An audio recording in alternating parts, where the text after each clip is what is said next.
Want some money? Bienvenue sur Juicy Nation, le podcast pour débrider son éducation financière. Je m'appelle Joachim Lemonnier et chaque semaine, je vous emmène avec moi à la rencontre d'un professionnel de l'investissement.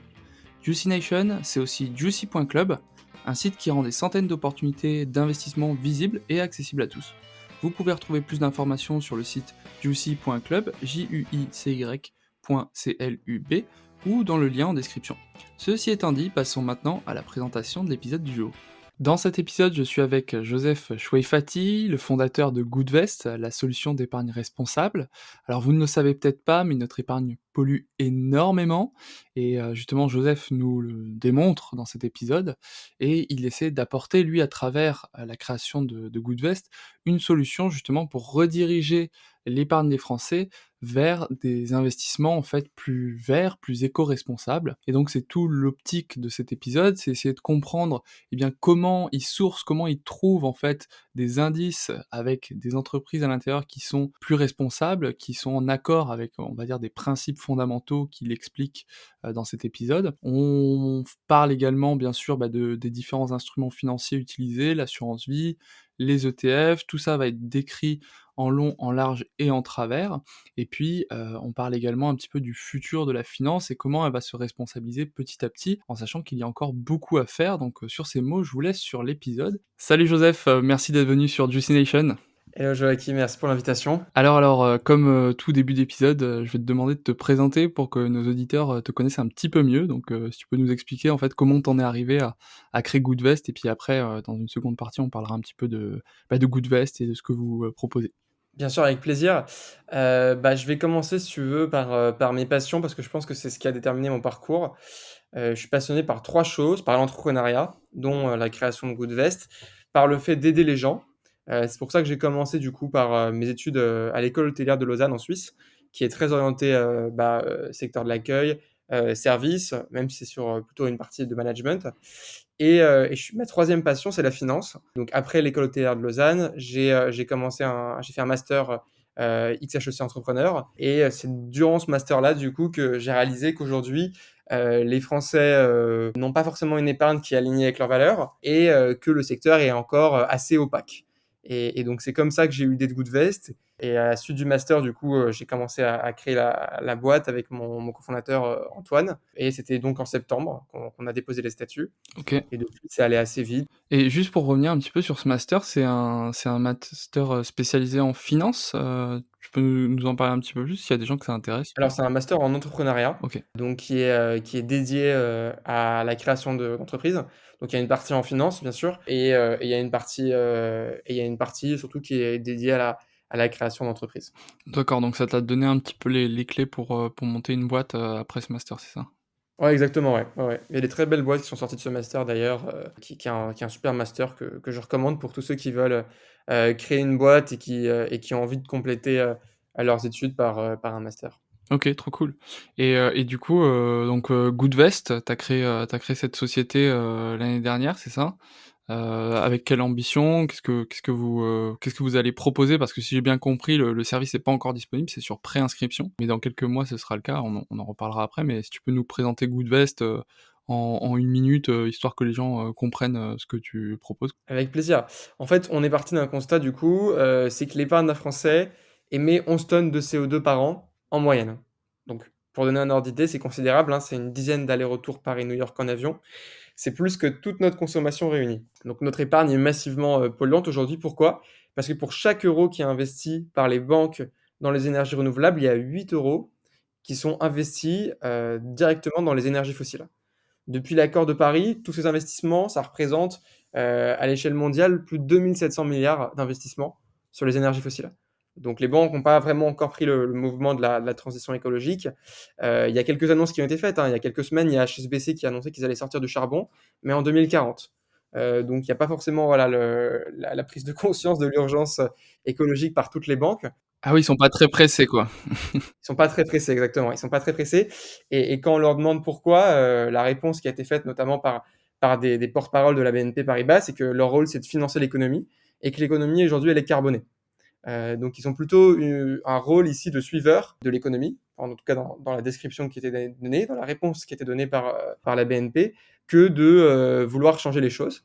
Et donc on pense qu'il y a besoin aujourd'hui d'initiatives, notamment, dans l'investissement responsable pour, permettre aux particuliers de financer un monde dans lequel ils ont envie de vivre. Parce que si on épargne aujourd'hui, c'est pour notre futur. On épargne pour demain. On épargne pour nos projets, pour nos enfants, pour nos vieux jours, pour un projet immobilier dans 4 ans, pour un voyage. Peu importe pourquoi on épargne pour notre futur. Et donc c'est, totalement absurde de financer un monde dans lequel on n'a pas envie de vivre. Ouais, carrément, en sachant il y a des mouvements, enfin, notamment chez les jeunes, de plus en plus, on ça parle de pas vouloir faire d'enfants parce qu'il y a cette crainte de l'avenir, Alors là, il y a peut-être un peu de il y a effectivement, il y a ça c'est ouais, il faut quand même que je pense qu'il faut pas qu'on s'arrête oui. de tous faire des enfants, hein, mais Non, mais il y a c'est pour dire qu'il y a cette crainte, voilà, du futur, qui est incertain et qui est un peu dystopique, quoi. Par moment, on se dit: «Ouh là, qu'est-ce que ça va oui, donner?» il faut voilà, il faut s'en rendre compte. Je pense qu'aujourd'hui, on s'en est rendu compte. La jeunesse, peut-être en premier, qu'il fallait des changements, drastiques et nos modes de vie ne sont incompatibles aujourd'hui Mmh, avec un objectif de degrés et notre épargne l'est encore plus. Donc effectivement, il faut des changements et il faut pas attendre 2040 pour les changer, parce qu'en 2040, on va être très clair, il sera trop tard. mmh, Les 2 degrés, si on fait rien, ils vont être atteints bien trop tôt et on va arriver à un moment où il n'y aura pas de retour en arrière possible. Donc il faut agir rapidement. Et c'est vrai que des horizons de sortie du charbon en 2040, en 2050, c'est pas réaliste hein, aujourd'hui. mmh. OK, je vois. Non, sachant qu'on va dire la finance pollue, donc ça c'est vrai que si tu sais pas, c'est difficile de se l'imaginer, en fait, la façon dont ça pollue, mais si j'ai bien compris, en fait, c'est que les grandes banques utilisent, bon, bah, on le sait quand on dépose de l'argent, en banque, bah, la banque s'en sert pour le prêter, pour l'investir. Alors après ça dépend des entre les banques de dépôt et les banques d'investissement, des fois c'est les 2. Et du coup, une partie de l'argent qu'on dépose sur ces banques, elles s'en servent pour l'investir dans des sociétés qui sont sur le charbon, sur le gaz, sur, le pétrole, Oui. c'est ça? Alors, les dépôts, certes, servent à financer des choses, mais aujourd'hui, la majorité de l'investissement des secteurs néfastes, c'est plutôt notre épargne qui le finance notamment via les livrets. Aujourd'hui, il y a une forte opacité, y compris sur les livrets, le livret A et même sur le livret de développement durable et solidaire. Aujourd'hui, il y a une partie des dépôts, de ces livrets où on n'a pas de transparence, on n'a pas de traçabilité. On ne sait pas ce qu'ils financent, en fait, tout simplement. Donc il y a les comptes courants et il y a aussi notre épargne et qui pour le coup, représente des montants assez astronomiques. Pour donner un ordre d'idée, en France, on est quasiment à 6 000 milliards d'euros d'épargne. Donc Ouais, c'est juste difficile de imaginer les s'imaginer, montants ouais. que ça a Ouais, ouais. et juste pour revenir un peu sur ce que tu as dit, on dit: «La finance pollue», c'est un petit peu comme dire: «Le transport pollue». En fait, ce qui dépend, la finance peut aussi avoir un impact très positif. Ça dépend tout simplement dans quoi elle va être investie. Mmh mh. Tu vois, on peut dire l'économie pollue. C'est vrai, hein, l'épargne aujourd'hui des Français, aujourd'hui, de la manière dans laquelle elle est investie, elle pollue massivement.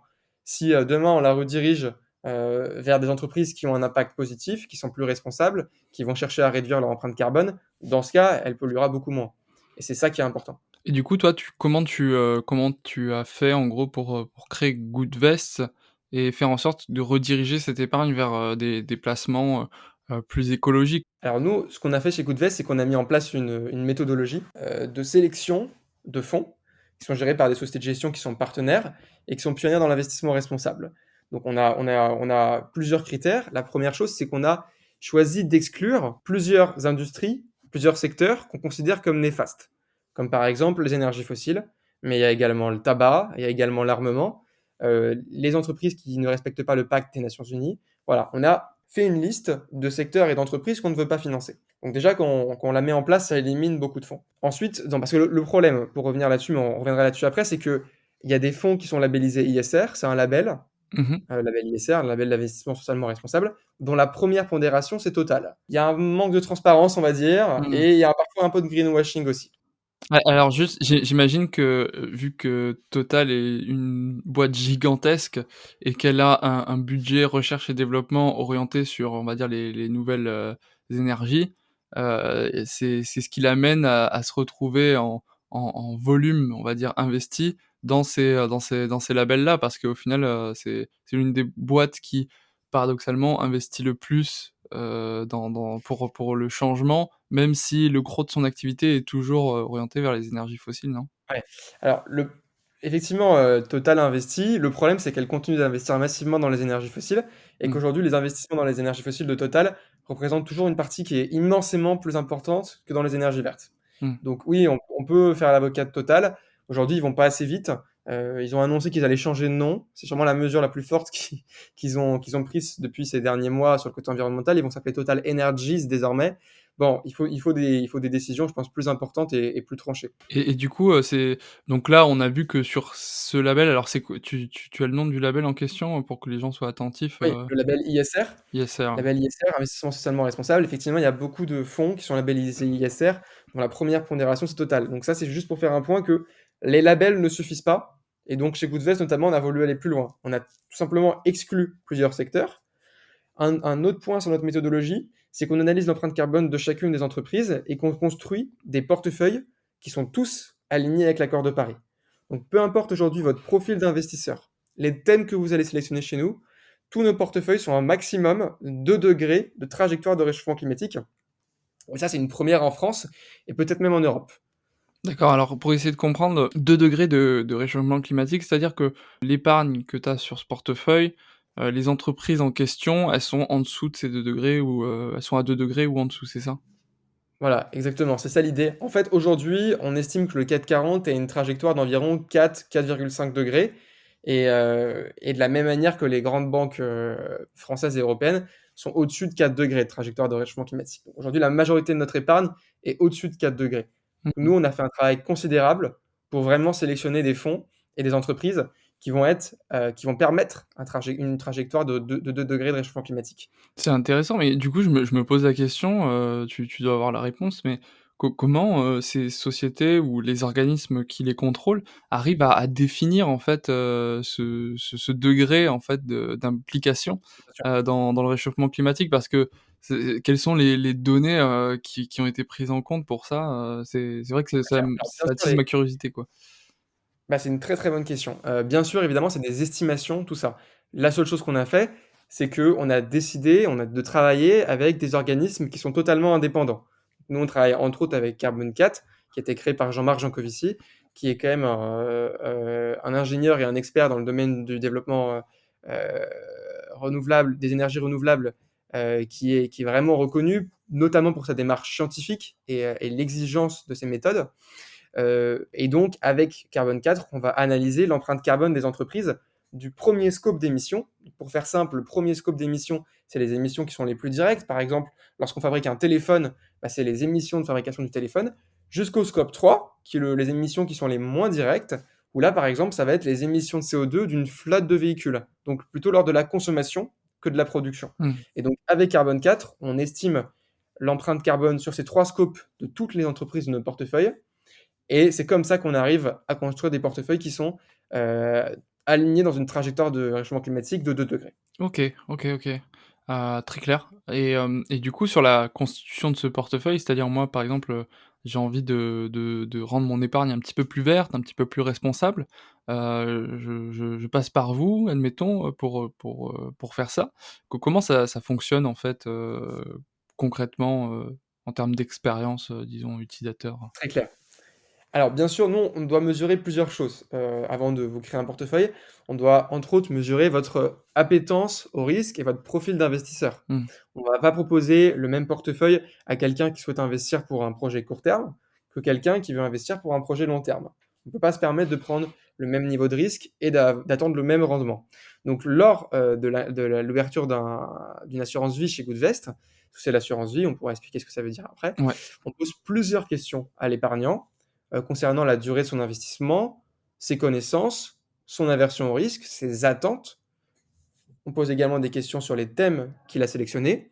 Et suite à cela, nous, on combine les informations et on lui construit un portefeuille sur mesure qui va correspondre à la fois à son profil d'investisseur sur le plan financier, mais également à son profil d'investisseur sur le plan extra-financier, donc qui ne prend pas uniquement en compte les critères financiers, mais également ses valeurs et le monde dans lequel il a envie de vivre. OK. Donc la personne remplit, j'imagine un formulaire, et vous récupérez ces informations et en fonction des Alors c'est des très des intuitif, c'est quelques informations, questions. voilà. Effectivement, c'est je dirais pas que c'est un formulaire parce que c'est vraiment quelque chose de qu'on a voulu, de un parcours qui est sympathique, qu'on a envie de faire, qu'on a envie de continuer, qui est clair, Mmh. qui est pédagogique et donc c'est de la réponse à quelques questions tout simplement, principalement avec des boutons, hein. C'est pas un je vous rassure, c'est pas un formulaire papier de 30 pages comme on peut en avoir à remplir. Mmh. C'est quelque chose qui est rapide et qui est clair surtout. Oui, c'est sur un site internet ou une application, c'est ça? Évidemment, évidemment, c'est un Mmh. onboarding tout simplement, comme on peut, booker un billet de train quoi, enfin, Mmh. OK, ouais. Oui, parce que si on fait le parallèle avec, des souscriptions à des contrats d'assurance vie chez des banques, on va dire plus traditionnelles, il y a beaucoup ça de n'a rien à voir. faut appeler quelqu'un, faut discuter avec lui pendant un Et certain surtout, faut s'y temps. connaître parce qu'il y a beaucoup d'opacité, beaucoup de termes, Ouais. complexes. Mmh. Nous, ce qu'on a fait, c'est qu'on explique tout, et lorsqu'il y a un terme qu'on doit donner et qui a pas l'air simple, bah, on l'explique tout simplement. OK, très clair. Moi, je voulais juste revenir sur 2 points. Tu parlais d'assurance vie et tu parlais de thématique. Alors juste le premier, voilà, l'assurance vie, comment tu définis ça, comment tu te définis? Alors on appelle ça une enveloppe fiscale, comment tu le définirais à nos auditeurs, pour qu'ils comprennent, on va dire cet outil? Bien sûr. Alors, l'assurance vie, déjà, il faut savoir que c'est le produit d'épargne préféré des Français, principalement pour des raisons de fiscalité. C'est un produit qui est intéressant, sur le plan fiscal. Alors, il faut distinguer aujourd'hui 2 types d'assurance vie. Les assurances vie qui sont plutôt construites sur du fonds euro ou sur des unités de compte. Alors, les 2 ont leurs avantages et leurs inconvénients et en ce moment, il y en a un qui a un peu plus d'avantages que l'autre. Je vais expliquer pourquoi. Mmh. Le fonds en euros est à capital garanti. La seule chose, c'est que son rendement est en chute libre, littéralement depuis plusieurs années. Il est passé de 4 à 5 il y a encore quelques années aujourd'hui, à moins de 1 en moyenne et donc le capital est garanti, mais le pouvoir d'achat n'est pas garanti. Mmh. Alors, qu'est-ce que ça veut dire? En fait, il faut comprendre qu'il y a de l'inflation en France, vous le sentez peut-être, pas forcément, mais quand on regarde en détail les prix ont plutôt tendance à augmenter qu'à baisser. Le coût de la vie augmente. Et donc aujourd'hui, le rendement du fonds en euros est inférieur à l'inflation. Ce qui fait qu'en fait, en gardant votre argent sur des fonds euros, certes, vous ne vous exposez pas à de la volatilité, mais vous perdez du pouvoir d'achat. Cet argent vaut de moins en moins en termes de pouvoir d'achat chaque année.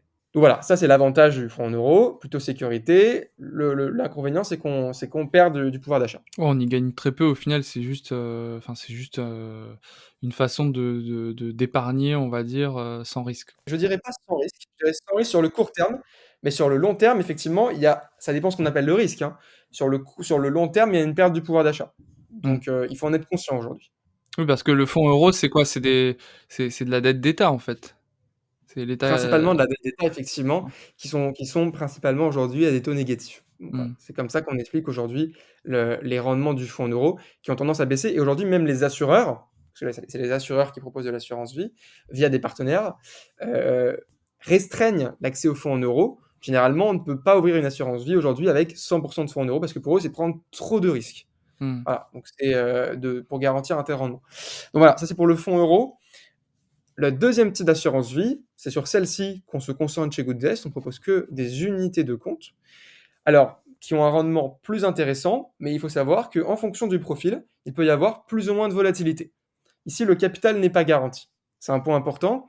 Mais ce qu'on fait chez Goodvest, c'est qu'en fait, on vous construit un portefeuille qui est adapté à votre projet. Ce qu'on garantit chez Goodvest, c'est que vous allez avoir un portefeuille qui va être adapté à vos attentes, à la durée de votre projet. mmh, et donc Donc voilà, les ça c'est unités de pour compte, ouais. c'est plutôt des actions d'entreprise, c'est ça?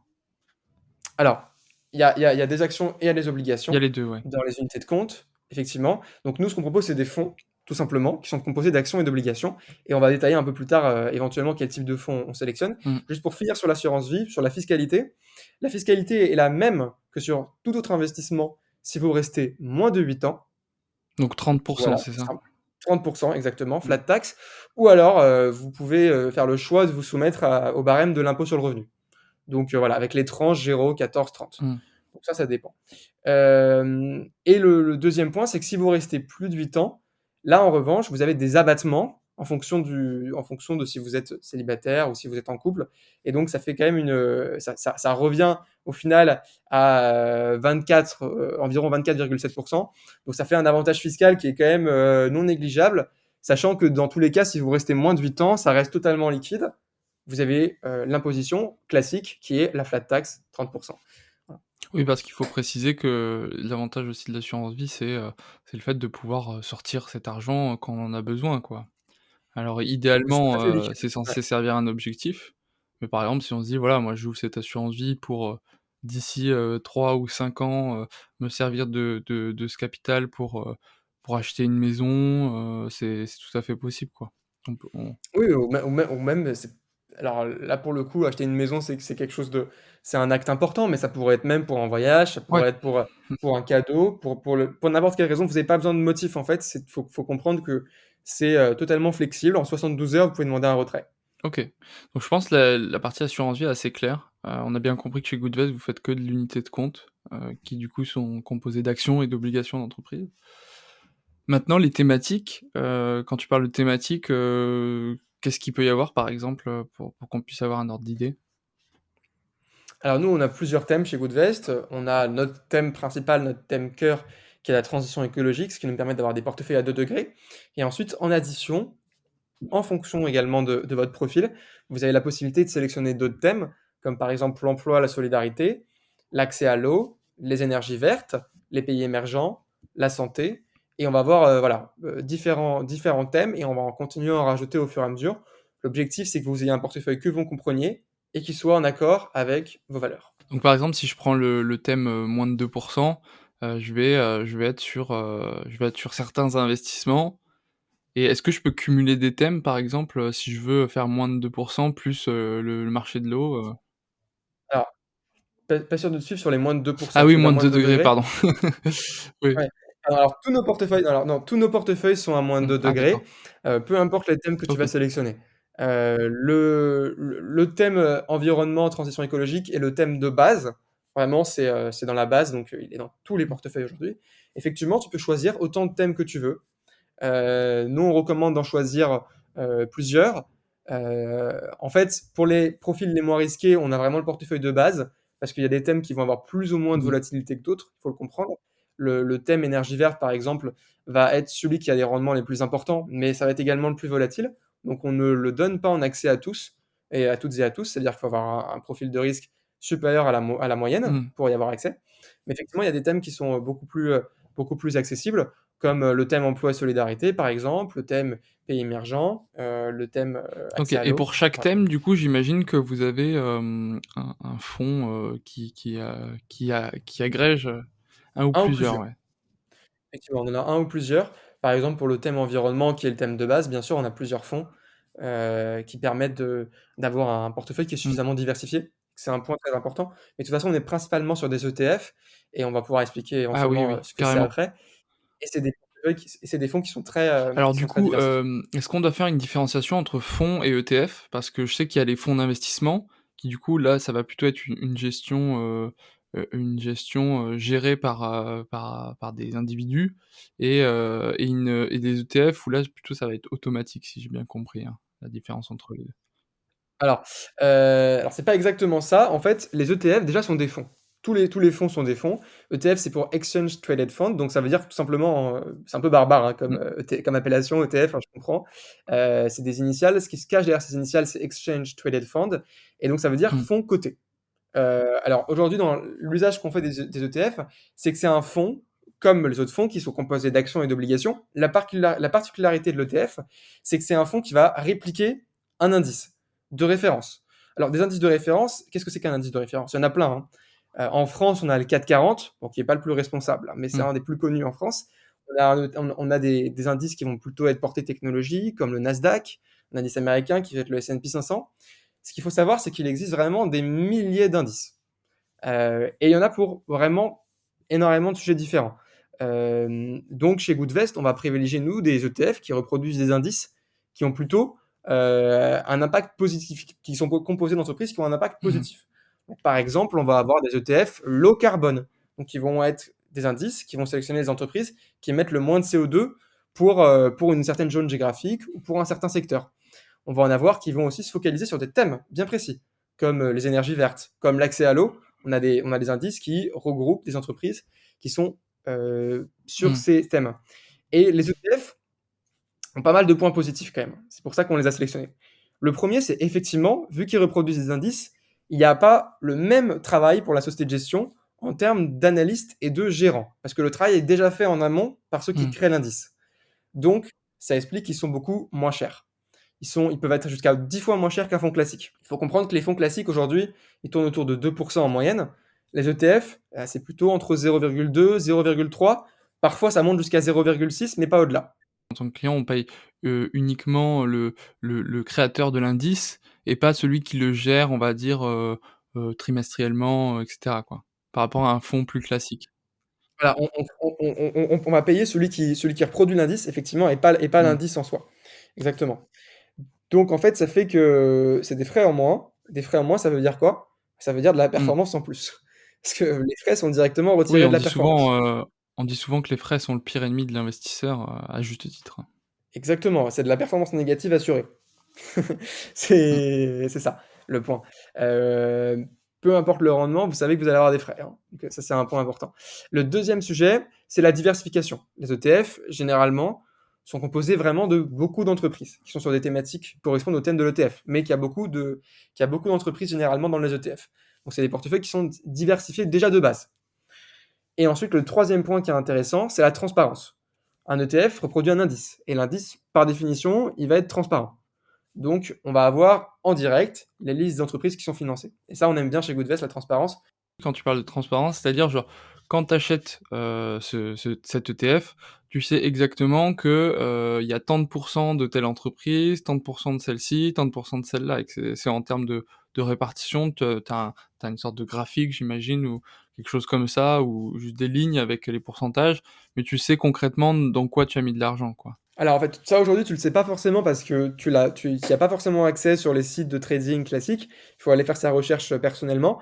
Nous, ce qu'on fait chez Goodvest, c'est qu'on a créé un onglet Impact où tu vas avoir la liste des entreprises qui sont financées, leur activité, l'émission de CO2 de ton portefeuille, les labels, les secteurs qui sont exclus, etc. C'est un des travaux qu'on fait chez Ah ça, Goodvest, c'est vraiment effectivement. cool parce que en fait, moi, ce qui me bloque souvent, avec les ETF et d'autres types, d'autres investissements dans des fonds ou autres, c'est que, c'est super bien dans le sens où c'est diversifié, donc il y a peut-être des centaines, voire même plus d'entreprises parfois, mais c'est quand même bien généralement, de connaître, on va dire, les 10 entreprises en termes de pondération en pourcentage qui représentent le plus gros de cet ETF, tu vois? Et de pouvoir un Ouais. petit peu comprendre quelle est leur activité, ce qu'elles font et cetera. Comme ça permet de mieux visualiser en fait, dans quelle activité tu as investi, Ouais, quoi.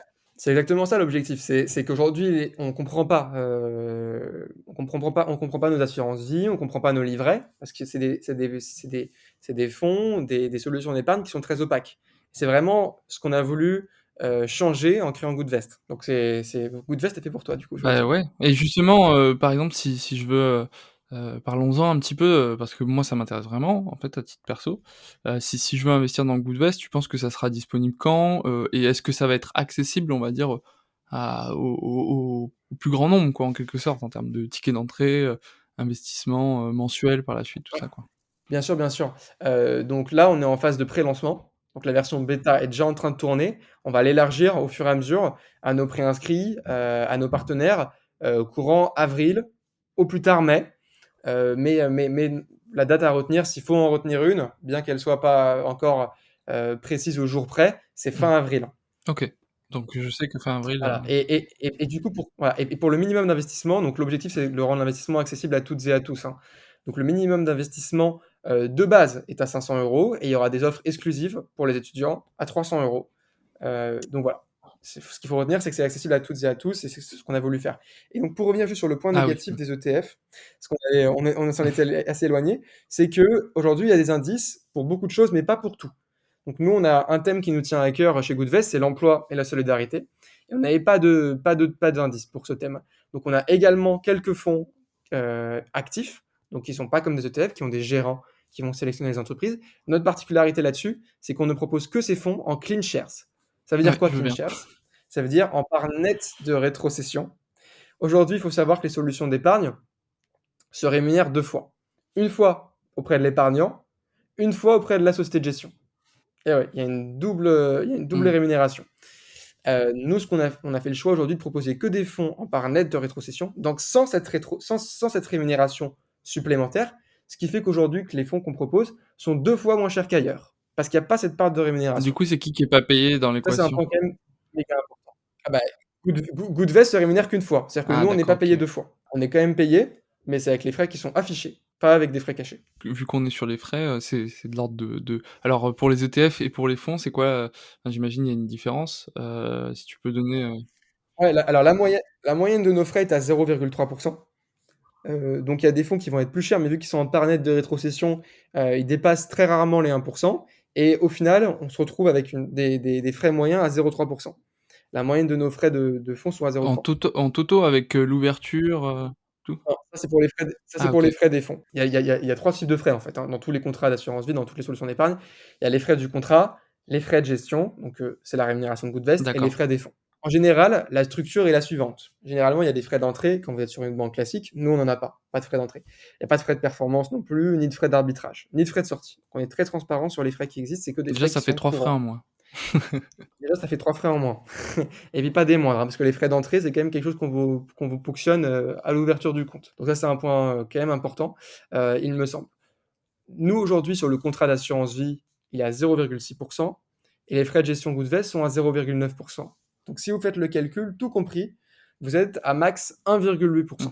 Là, aujourd'hui, le marché est entre 3 et 4. Comment est-ce que ces frais sont aussi élevés sur le marché? Et d'ailleurs, comment est-ce qu'on l'ignore? Parce qu'on ne le sait pas aujourd'hui, il y a beaucoup de frais cachés. C'est qu'aujourd'hui, malheureusement, sur la majorité des solutions d'épargne, les frais des fonds ne sont pas affichés. Donc on va vous indiquer les frais du contrat, les frais de gestion, comme on le fait Mmh. chez Goodvest, hein, mais on va pas vous indiquer les frais des fonds. Et la marge importante, elle est faite sur ces frais-là. Les frais des fonds, en moyenne, sont autour de 2% sur le marché. Nous, on est à 0,3.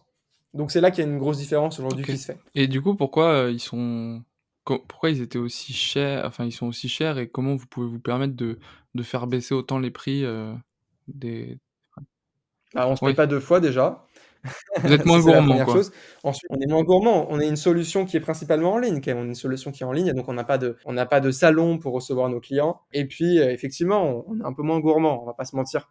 Oui, parce que certains fonds, en fait, j'imagine, c'est un peu comme des enfin, il y a certains fonds de luxe qui sont très connus comme Rothschild, par exemple, tu payes un petit peu pour, on va dire, te sentir privilégié et puis bon, c'est réservé aussi à peut-être à une élite, et donc pour des particuliers qui investissent, 300-500 000 €, puis 50 ou 100 € par mois, ça sert à rien d'avoir, toute cette expérience. Nous, ce qu'on veut, c'est une expérience simple de souscription en ligne avec, des tarifs accessibles, Ouais, ouais, ouais. Non, mais surtout que les performances sont pas ouais. meilleures, en fait. Ça a été prouvé que, aujourd'hui, la gestion passive a tendance donc la gestion passive, c'est les ETF, hein, qui va reproduire les indices, a tendance à surperformer dans 90 des cas. Donc aujourd'hui, on a beau vous vendre, un logo en or, une marque, qui a un nom qui claque, ce qui compte, au final, ça va être votre perf, hein. Ça va pas être combien vous payez à la société de gestion. Sauf si vous avez envie de payer plus cher pour une Mmh. performance inférieure. Mais je pense que c'est pas ce que recherchent aujourd'hui les gens, surtout qu'on est en recherche de performance, de transparence, pardon, et de performance. Et c'est la transparence, c'est quand même ce qui va souvent manquer lorsque vous rentrez dans des, dans ce type de modèles qui sont peut-être plus premium, mais souvent aussi tout Mmh. aussi Oui, opaques. j'imagine. Enfin, j'ai pas eu l'occasion, mal enfin, bien heureusement ou malheureusement, de toute façon, je pense que notre génération, est très sensible à la transparence, et la simplicité, et c'est pour ça que je trouve votre solution, elle s'inscrit dans l'air du temps et justement, j'ai l'impression qu'il y a une vraie tendance autour de tous ces fonds, on va dire, énergie verte, écologie. Qu'est-ce que tu en penses, toi qui est vraiment dans le milieu, est-ce que tu vois, un vrai changement, on va dire, de paradigme sur la façon dont les gens vont épargner et justement, vers où va être dirigé l'argent, dans les prochaines années? Ouais, je pense qu'il y a quand même une grosse prise de conscience qui a été permise entre autres par le Covid, C'est-à-dire qu'aujourd'hui les Français, forcément dépensent moins, parce qu'on peut pas aller dans des restaurants, on peut pas aller dans des bars, les magasins sont fermés. Donc l'épargne s'accumule et ça nous fait nous poser de plus en plus de questions sur cette épargne. Déjà aujourd'hui, elle nous fait perdre de l'argent, parce que dans la majorité des cas, elle est quand même peu investie sur des supports qui ont des rendements inférieurs à l'inflation. Ça, c'est quand même un 1er problème. Le deuxième problème, c'est qu'on ne sait pas où elle est Mmh. investie. Donc on ne sait pas l'impact qu'elle a. Et quand on creuse en détail, on se rend compte généralement que c'est un peu moins joli qu'on le pensait. Donc il y a une prise de conscience, c'est clair. D'ailleurs, il y a beaucoup d'initiatives qui se lancent, hein. Il y a des néobanques vertes également, il y a des applications, comme Rift, des applications comme Greenly. Donc il y a une prise de conscience. Aujourd'hui, il y a beaucoup de personnes qui ont fait aujourd'hui le chemin de faire attention à leur consommation vestimentaire, à leur consommation alimentaire. La prochaine étape, ça va quand même être l'épargne parce que ça va émettre plus de CO2 que toute notre consommation réunie. Donc effectivement, il y a une prise de conscience qui est en train de se faire et tant mieux, parce qu'il y a Mmh. besoin de changement. Et est-ce que tu as quelques chiffres sur, on va dire, ce qui se fait actuellement en termes d'épargne verte par peut-être d'autres acteurs, d'un point de vue international? Bien sûr. On va dire parce que là, on parle de, OK, changer la façon dont on épargne pour, on va dire, moins polluer, mais l'idée aussi, peut-être l'objectif à terme sur bien sûr du long terme, parce qu'on parle d'investissement, donc forcément, on joue sur du long terme et ça tombe bien, on est jeune, on a le temps. Mais voilà, moi je me pose la question de, cette épargne à terme, on va vraiment on va dire voir, les fruits, d'avoir mis, en cumulé bien sûr, si comme on l'espère, ces fonds deviennent de plus ces indices et les services comme Goodvest deviennent de plus en plus populaires et utilisés, est-ce que, on va voir, un vrai, changement en termes de direction, on va dire sur la finance, mondiale? Bien sûr, bah, là déjà, il y a déjà des choses qui sont en cours, hein. On n'est pas les plus en retard en France, on n'est pas les plus en avance, mais bon, les pays qui ont le plus d'avance sur ces questions, c'est souvent les pays nordiques, hein. Il y a quand même beaucoup de banques, dans les pays du Nord qui ont annoncé qu'ils allaient désinvestir des énergies fossiles. Beaucoup de fonds de pension, donc c'est ceux qui gèrent les retraites, dans ces pays du Nord, n'investissent plus un euro dans les énergies fossiles et le changement est en marche. Donc ça a un impact considérable et l'investissement responsable, c'est pour ça que je peux le dire, je le dis et c'était souligné par les Nations unies, peut avoir plus d'impact que, prendre moins l'avion, même s'il faut quand même le faire, prendre moins l'avion, devenir végétarien, prendre plus les transports en commun. Donc c'est un changement qui est obligatoire, en fait. C'est un changement qui est obligatoire et qui va être moteur parce qu'aujourd'hui, en fait, ce qu'il faut vraiment comprendre, c'est que notre épargne et la finance financent le monde dans lequel on va vivre Mmh, demain. C'est un mmh. élément qui est moteur, pas suiveur. C'est ce que certaines institutions, heu, semblent faire la sourde oreille. Donc c'est un point méga important. Oui, justement et à nouveau j'essaie de revenir là-dessus parce que je suis pas totalement, on va dire satisfait de la réponse. Moi j'essaie de savoir, concrètement cet argent, il va, par exemple, j'aime bien avoir des exemples, tu vois? Me dire: «OK, l'argent va financer la recherche et développement, de cette entreprise qui travaille dans, les technologies, par exemple, photovoltaïques pour permettre d'obtenir plus de rendement, de la lumière du soleil». Enfin, c'est-à-dire que, j'essaie de Je comprends bien ta question. Alors nous, on a 2 choses, on a 2 types il y a 2 types de produits, hein, comme tu le disais, les actions et les obligations. Les actions, on va prendre, une part du capital d'une entreprise. Les obligations, on va financer directement les entreprises. Donc mmh. l'impact est déjà pas le même entre ces 2 différents types de produits. Nous, effectivement, on va donner une transparence totale sur les entreprises dans lesquelles tu vas investir, les projets dans lesquels que tu vas soutenir. D'ailleurs, chez Goodvest, dans un de nos fonds, on a du non coté également, qui a un impact encore plus direct. C'est un fonds labellisé Finansol sur l'emploi et la solidarité. Donc là, vous allez vraiment financer de manière encore plus directe vu que c'est Mmh. sur du non-coté. Et donc effectivement, on apporte cette transparence totale. L'objectif, c'est que lorsque tu vas, ouvrir ton compte chez Goodvest, tu vas savoir exactement la liste que tu vas financer et Mmh. son activité. On va donner le plus d'éléments possible sur son impact également. Les émissions de tonnes de CO2 qui sont évitées par son activité, donc notamment, sur les énergies renouvelables et cetera. Après bien sûr, il y a des choses qui sont plus faciles à tracer que d'autres et donc c'est aujourd'hui une transparence qui va avoir vocation Mmh. à s'améliorer.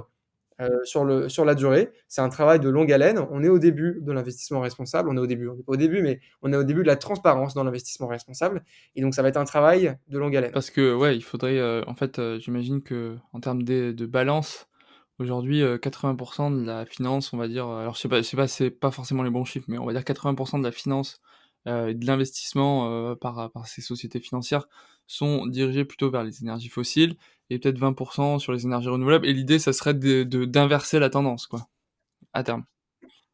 Ouais, ouais, alors c'est très compliqué de donner des chiffres exacts. J'imagine, ouais. Ouais, mais effectivement, il y a quand même une majorité qui investit aujourd'hui sur les énergies fossiles, et effectivement, l'objectif, c'est d'inverser la tendance et il faut pas l'inverser dans 20 ans. Il faut l'inverser, demain. Bah, écoute, trop cool, bon, on arrive vers la fin du podcast, du coup, il y a les questions de la fin qui arrivent et en première question, bah, en fait, moi, je me demande, voilà, comment tu as fait pour en apprendre autant sur, comment tout cet écosystème financier, fonctionne. Est-ce que tu peux nous recommander, on va dire des livres, des podcasts, des chaînes YouTube, des blogs, enfin toutes sources d'informations en fait qui pourraient être utiles à des gens qui ont envie d'aller plus loin que ce simple épisode, qui on va dire fait un tour assez généreux, on va dire de tout ça. Mais bien sûr, c'est pas suffisant, 50 minutes pour tout comprendre, mais si les gens veulent aller plus loin dans cette démarche, qu'est-ce que tu peux leur recommander? Alors je pense à plusieurs choses. Ça dépend aussi du format que vous aimez. Alors il y a beaucoup de livres, d'articles sur le web. Faites des recherches. Il y a, Novetic par exemple, qui est un média, qui, produit beaucoup de contenu sur, l'économie, qui a un impact positif sur le plan environnemental et solidaire et sur la finance verte également. Donc je recommande pas mal de visiter leur site. Nous, on a créé un podcast également chez Goodvest Mmh, qui s'appelle Monétique, avec un H comme éthique, qui est dédié à la finance verte. On va faire intervenir des experts, de la finance solidaire, de thématiques, en lien avec l'investissement responsable. Je pense également, à la vidéo qu'on a enregistrée ensemble de French Doers. On en a fait ouais. une, ensemble sur l'investissement responsable qui est dispo sur YouTube, hein, donc faut taper French Doers et chercher un peu après et vous allez la trouver. Ils font vraiment du contenu de qualité. Donc il y a beaucoup, beaucoup de contenu et je pense que c'est important vraiment, d'apprendre sur ce sujet, parce que c'est un sujet qui peut paraître compliqué, mais en fait, il ne l'est pas. On l'a rendu beaucoup compliqué. Les entreprises qui ont créé ce monde d'épargne ont pas forcément toujours les méthodes les plus pédagogiques, mais on essaye de changer les choses. Et il y a beaucoup, beaucoup de contenu aujourd'hui qui est de plus en plus pédagogique, comme votre podcast. Et je pense que c'est important. On parle quand même de notre argent, on parle quand même de notre vie de demain. Et donc, c'est important d'avoir les moyens de comprendre ce Mmh. qui se passe, en fait. OK, podcast, monétique, le site en question. Tu il y a un livre de référence, pour ceux qui aiment bien, la lecture, peut-être, que tu as lu qui t'a Il y a beaucoup, beaucoup de ouais, livres sur le sujet, hein. Il y a vraiment beaucoup de livres sur le sujet. Il y a le livre de Julien Vidal OK. sur le sujet, qui est très pédagogique, mais il y en a beaucoup et je pense qu'il y a surtout un média de Mmh. référence qui est Novetic, OK, qui trop est cool. vraiment bien. Bah, merci pour ces infos. Du coup, dernière question du podcast, la question que je pose à tous mes invités. Est-ce que tu peux nous parler un petit peu de tes investissements, ceux que tu as fait, ceux qui ont marché, ceux qui ont moins marché? Si on pouvait avoir, voilà, une visualisation, de ton patrimoine, aujourd'hui, à quoi ça ressemble? Sans pour autant rentrer dans les chiffres, hein, mais si tu peux nous donner Très clair, ouais. Mon patrimoine aujourd'hui, c'est une partie importante, c'est Goodvest, mais on sait pas trop mmh. combien ça vaut Ouais, encore. donc tu les Ça, c'est la petite blague pour les commencer. pour ceux qui ont pas compris peut-être, c'est les actions non cotées de Goodvest, c'est ça le capital, action de Goodvest? Voilà.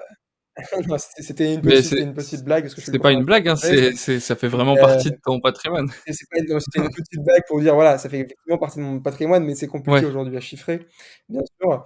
Après vous avez levé de Mais l'argent, voilà, donc en quelque sorte tu peux, on a levé des fonds, effectivement, il y a une ouais. valorisation, aujourd'hui. On va continuer à en lever parce que financer aujourd'hui notre développement, ça demande de Mmh, l'investissement aussi. Mais pour revenir du coup sur mes investissements, il y a un point qu'on n'a pas beaucoup parlé dans le podcast et c'est un point super important, c'est qu'il y a beaucoup d'idées reçues sur l'investissement responsable, comme quoi ça performerait mmh, moins que les autres placements. C'est simple, cette idée reçue, il faut faire une croix dessus. La majorité des experts s'accordent à dire que l'investissement responsable a tendance à surperformer et c'est un point méga important et en fait, c'est un peu logique, hein. On est quand même dans un monde qui est en transition. Forcément, les entreprises qui ont de l'avance sur cette transition-là vont être avantagées. Bon et pour finir la parenthèse, le meilleur investissement que j'ai fait, c'était sur les énergies vertes. C'est un fonds notamment qu'on a chez Goodvest, donc qui est sur notre thème énergie verte, qui a une performance assez impressionnante en 2020, il a fait c'est plus de quoi le nom du 140. fonds? Donc voilà, c'est Clean Clean Energy. Energy Ah oui, de oui, OK. iShares. c'est un ETF. Et en fait, il est construit donc uniquement sur les entreprises qui sont sur les énergies vertes, plutôt sur le plan de technologie. Et c'est en fait, aujourd'hui, il y a une transition massive de l'énergie, vers depuis les énergies plutôt, fossiles vers les énergies vertes. Et donc forcément, ces entreprises-là ont un développement sans précédent. Alors après, un petit warning quand même sur ce fonds et sur ce thème. Toujours, l'important, c'est de diversifier. Et donc, c'est pour ça qu'on diversifie tous nos portefeuilles chez Goodvest. C'est voilà, c'est une très grosse performance, et qui dit très grosse performance dit risque important.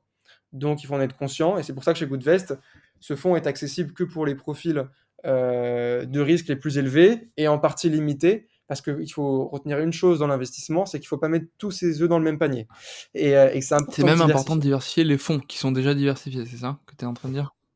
OK. Effectivement, effectivement, c'est important de diversifier les fonds qui sont déjà diversifiés, et donc c'est ce qu'on fait chez Goodvest. Vous n'allez pas avoir un seul fonds, on vous crée un portefeuille sur mesure qui correspond à vos valeurs et aux thèmes que vous OK. savez D'autres sélectionner. investissements?